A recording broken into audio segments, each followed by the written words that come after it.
Hey YouTube, what's up? This is Steven. Welcome back. Alright, so this video I want to talk to the upcoming high school graduates out there.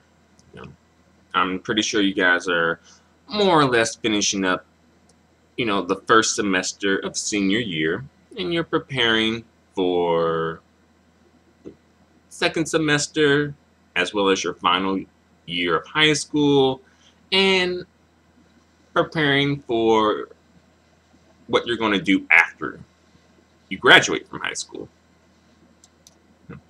So I want to give you guys some advice, and not it's probably not that I don't really think like a lot of people listen, like watch my videos who are around that age, but just in case though, just in case, as well, if you know someone who's around that age, feel free to forward my video to them.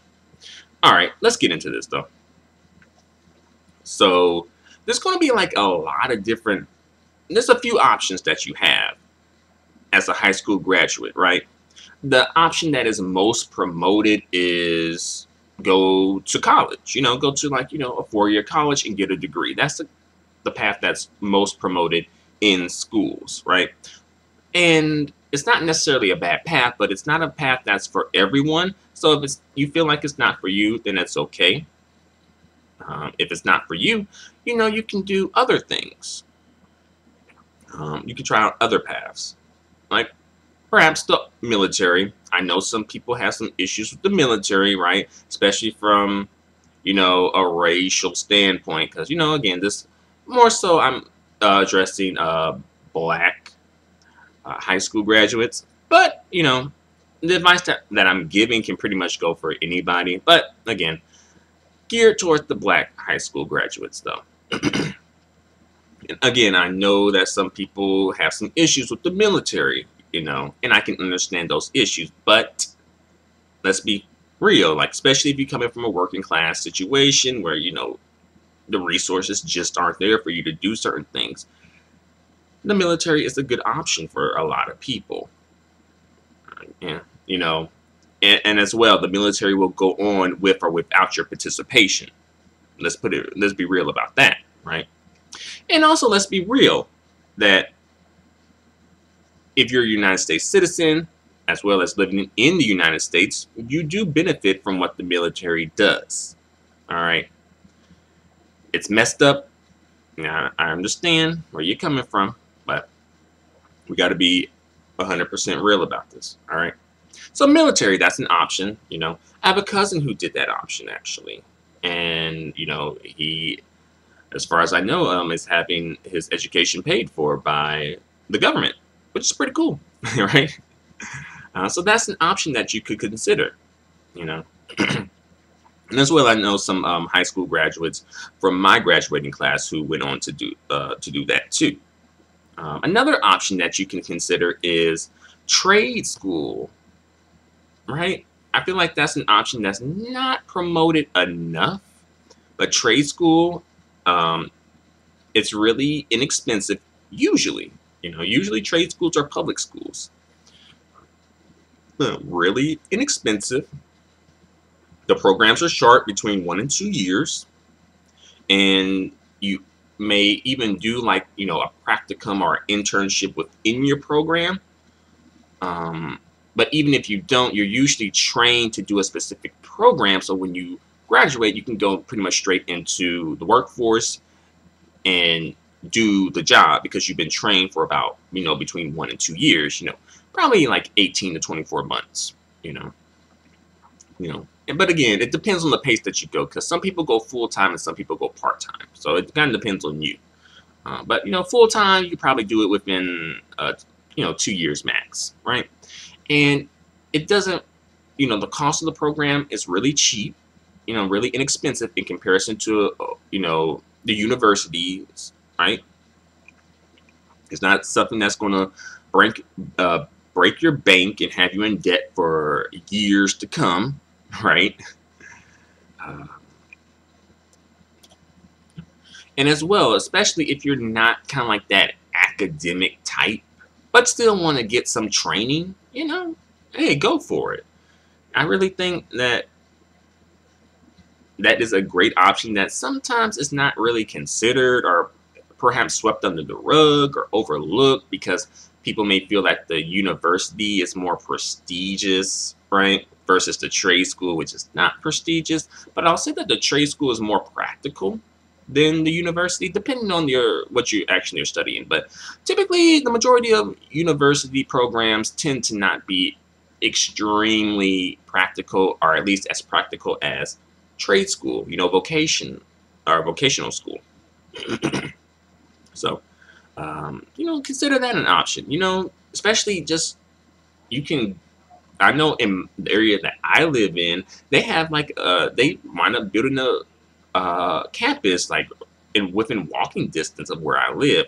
This is after I graduated from university, but still, I know that could help somebody in my neighborhood, you know.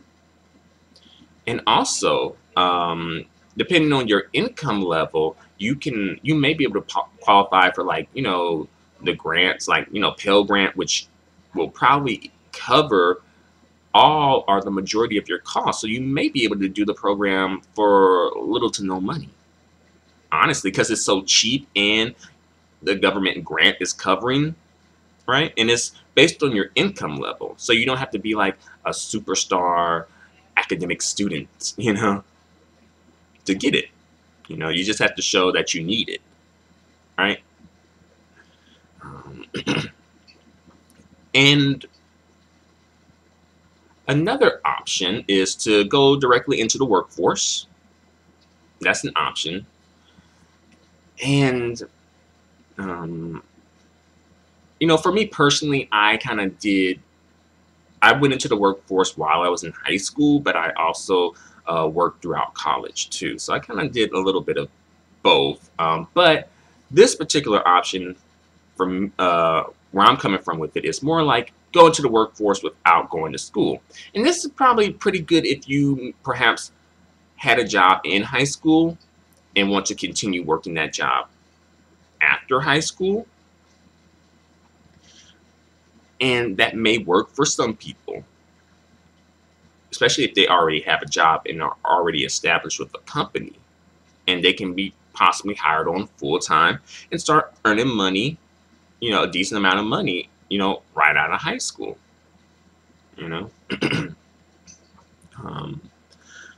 I believe my sister did this option for about a semester, I think, maybe. I'm not sure. But she wound up doing both, working and going to school at the same time as well. But I think she wound up going to school a little later probably like a semester later than her graduating class did, and there was some issues with that whole situation too. And I think that was a learning lesson for my sister as well. Not to put too much of my sister's business out there, because but I just want to, provide a little bit of info for you guys who may be considering some options, right? And of course, another option, which is the most popular option, is to go to, college/university, which I think is extremely promoted, right? It's extremely promoted in schools, because I think the high schools want their students to go off to these, prestigious colleges and universities so that they can brag about the students. Honestly, it is a good look for the high school, like, oh, we have students at Yale and Harvard, etc., right? Even if they're not like fancy colleges like those, even still. And I'll say, if you don't know what you want to major in, it's okay. You don't have to know what you want to major in. But I will say, start thinking about it. Start thinking about what interests you as far as your career, a possible career option, as well as a possible field of study. start, thinking about the things that interest you and what you gravitate towards, right? Some people gravitate towards the arts. And if you do, more power to you. But a word of advice, I'll say that if you do like an artistic major, as well as really a lot of these a liberal arts major, as well as like a fine arts major, I will say perhaps you should double major or at least do a minor in addition, to make yourself more marketable. Like I did liberal arts. I have a degree. I have a bachelor's degree in anthropology and a bachelor's degree in Spanish. I did a double major. So I'm speaking from a place of experience, right? And I'll say that that did help me in the job market, because when I graduated, it was a pretty much a tough job market for me. Like I could do a whole video about that, honestly, but perhaps another day. As well, like I'll say any liberal arts major, but especially like, English, I say definitely do a double major. I'm not telling you not to go after, not to study what you're interested in. I understand you're interested in it, right? I wouldn't bash, someone's major or what they're interested in, etc., etc., etc. But again, coming from a place of coming from a place of like, okay, I've been there, done that. Let me give you some advice, right? Coming from that sort of a place, this is why I'm saying this, because it's one thing when you're in school, it's another thing when you're in the job market in the real world, right? Quote unquote, the real world, right? The real world, degrees are nice, especially, they're nice, but the employers in this job market, they're looking for experience, not degrees. I mean, degrees are nice, but oftentimes have some experience to back up the degree. Have something, especially even better, something that is applicable to what you're trying to apply for, Like me personally, I worked throughout college, and I'll say that I still had kind of like a bit of a tough time getting employment. I was able to do it, but it did take me a moment after graduating. Because the thing is, when I graduated, before I graduated, I was working like a school job, working through my university. So when I graduated, the job ended, right? I was a student assistant, and you can't be a student assistant if you're no longer a student. So my employment ended when I graduated. So there was a bit of a moment where I was just searching for work and, going on job interviews, and it just took me a while to actually obtain a job. Of course I did, but it took me a moment. And I'll say that again, my double major, right, helped me land a job. And I ended up landing the job that wanted me, that was like, oh, you kind of like have some kind of like, experience in the social science, but also are able to speak another language, and that helped me a lot, and that gave me a bit of a boost in pay versus my other coworkers, even though I didn't even use the Spanish all that much. Like one time I used Spanish during the time I worked there. And the job was temporary, but it was something, and it helped me get to my next job after that. And I could probably go into that too, but another video for another day, right?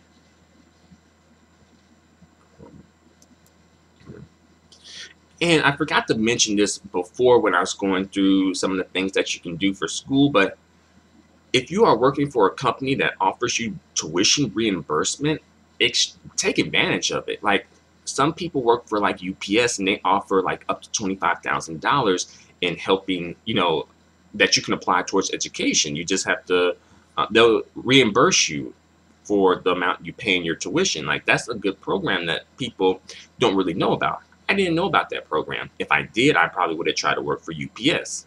and it's specifically for part-time workers. So you don't even have to be working full-time. You can work like 20 hours a week, probably during like the late hours, and have them helping you pay for your education too, up to $25,000. Like, shoot, I wish I had $25,000 paid for my education.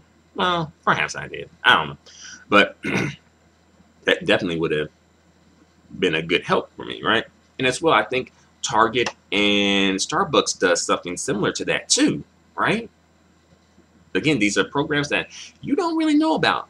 The schools ain't promoting these programs. So yeah, that's terrible, but they ain't promoting these programs like that. That's why I'm doing this video, because I'm kind of like trying to do it in a way like I wish someone would have took me aside and told me the game and gave me some tips on how to avoid certain things, right? So I'm trying to do it like that.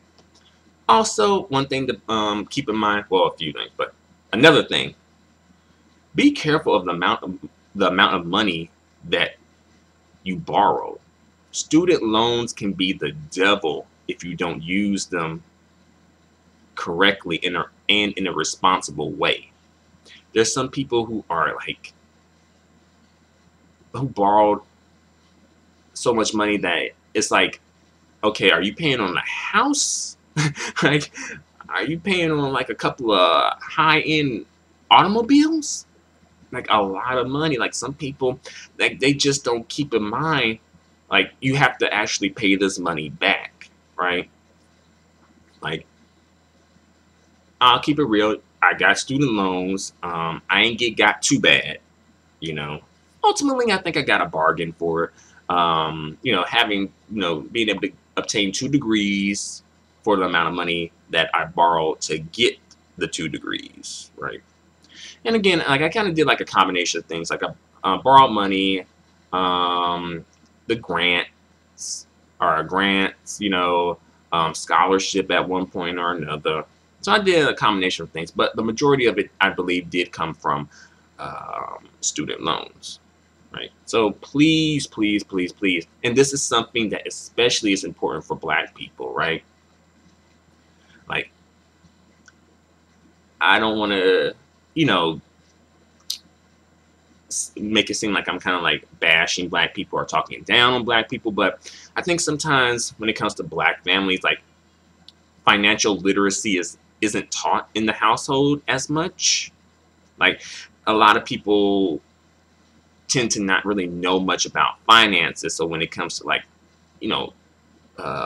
credit scores and loans and, managing your finances, some people are kind of at a loss, and they just have to learn by experience, and sometimes the experience is, a tough lesson. We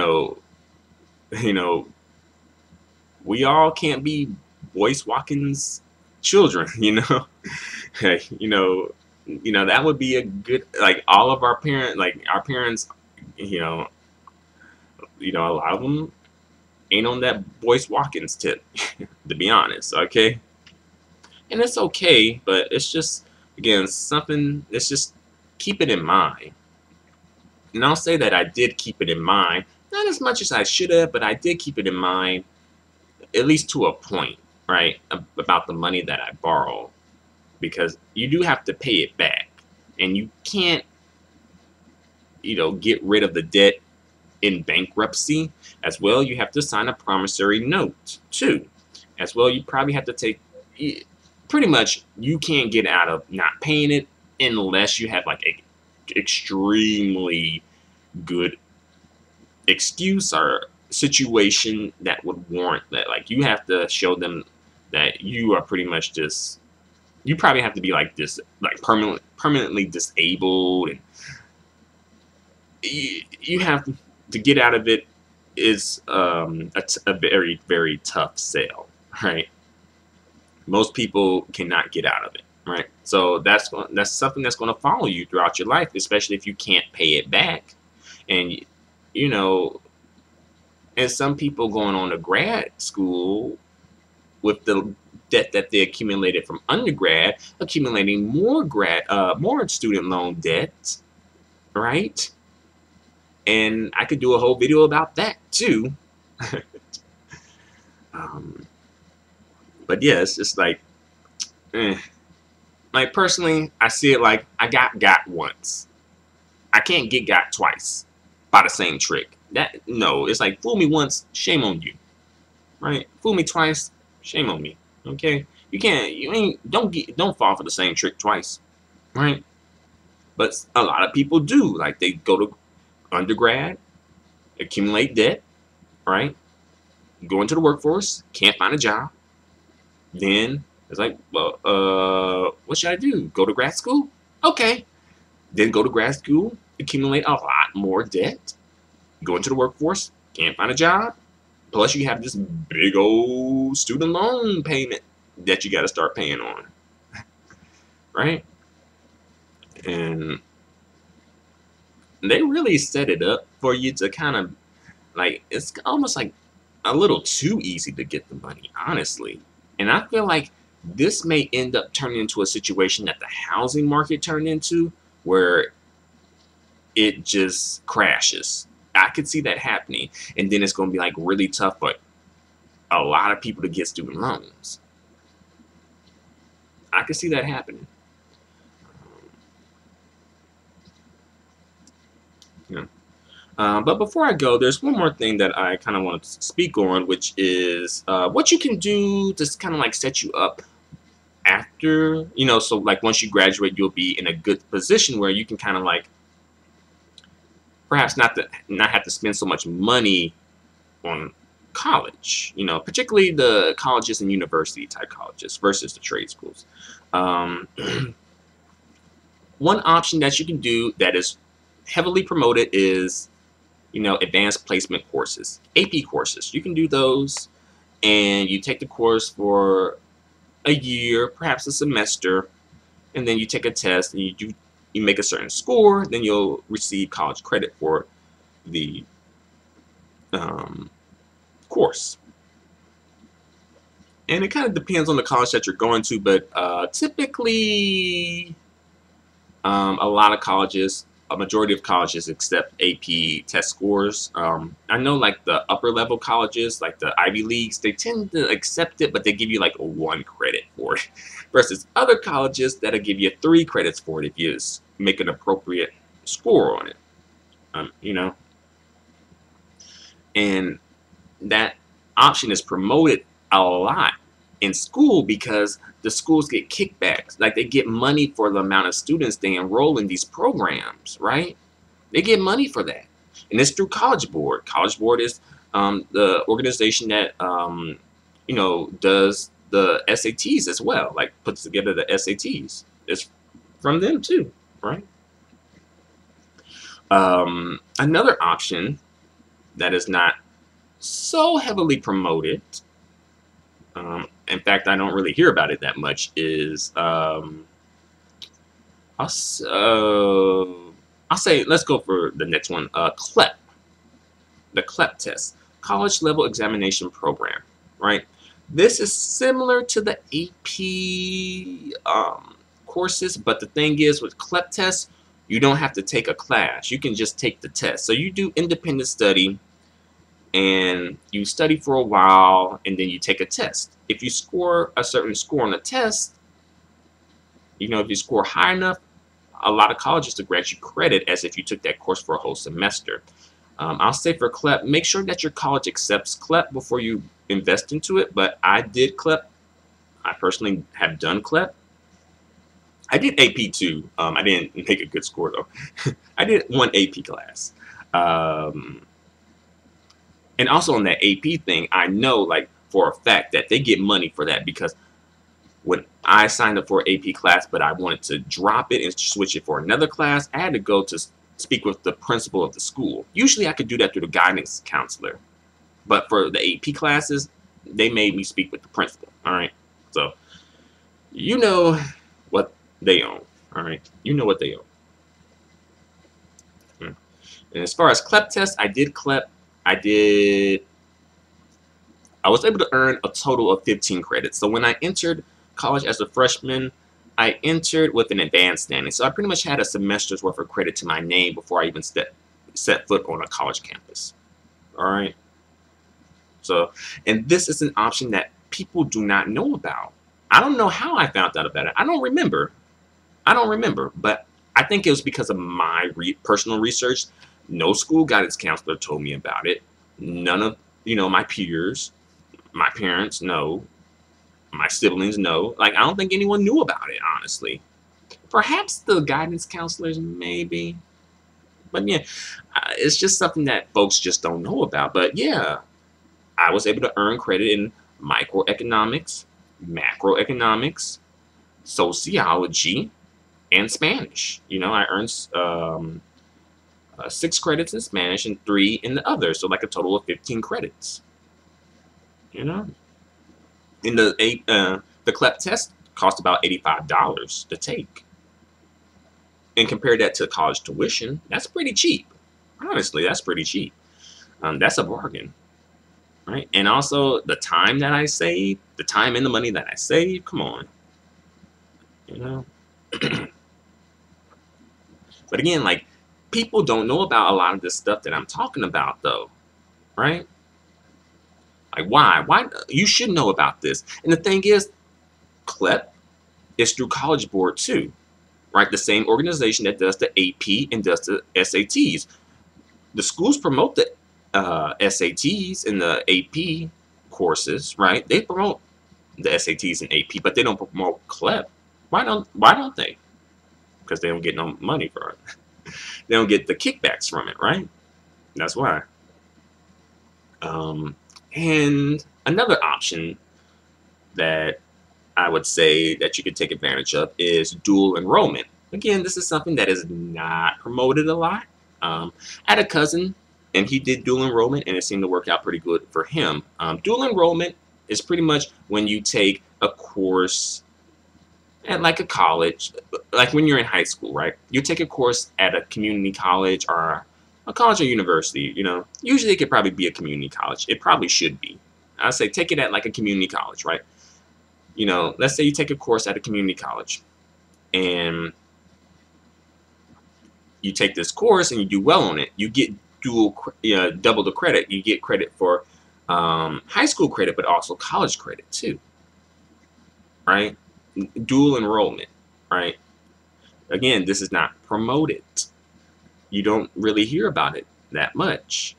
And as far as the payment option, depending on where you come from or your state, you may be able to do this for free.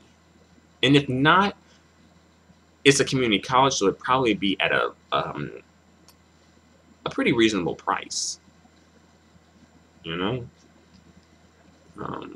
But yeah, that is something that I didn't know about until, well, I knew about it when my cousin did it. But for that option, you do have to have like a certain GPA to do it. I could have done it. I think I may have tried to do it, but I couldn't do it for some reason or another, as far as like paperwork. But I did have the GPA, good enough GPA to do it. But I kind of like the option that I took advantage of, which is CLEP. I like that option better. But dual enrollment is another option to consider too. And I think in my area, there's like this program. It's kind of geared towards students who've experienced some, who may be behind, but it's like this program where you take 2 years of high school through a community college, and you're kind of like earning high school credit, but also college credit. So when you graduate, you will have done not only will you have a high school degree, a diploma, but you'll also have done the equivalent of about 2 years worth of college work, right? For free, I believe. Again, like, I think that program is aimed more towards students who are kind of like from disadvantaged households, who may have encountered some issues and things like that. But again, it's something that, again, is not heavily promoted, right? I'm going on for way too long. My bad. My bad. But I hope you guys were able to get something out of this, especially perhaps if you have kids who are like around this age. Please, these are some things to consider as like parents. I don't know the people who watch me. I have a clue, but I don't know for sure. I could go check if I really wanted to know, though. I think YouTube keeps track of like those type of statistics. But hopefully you got something from this video. Hopefully. Feel free to comment. Thanks for watching. Adios and goodbye for now.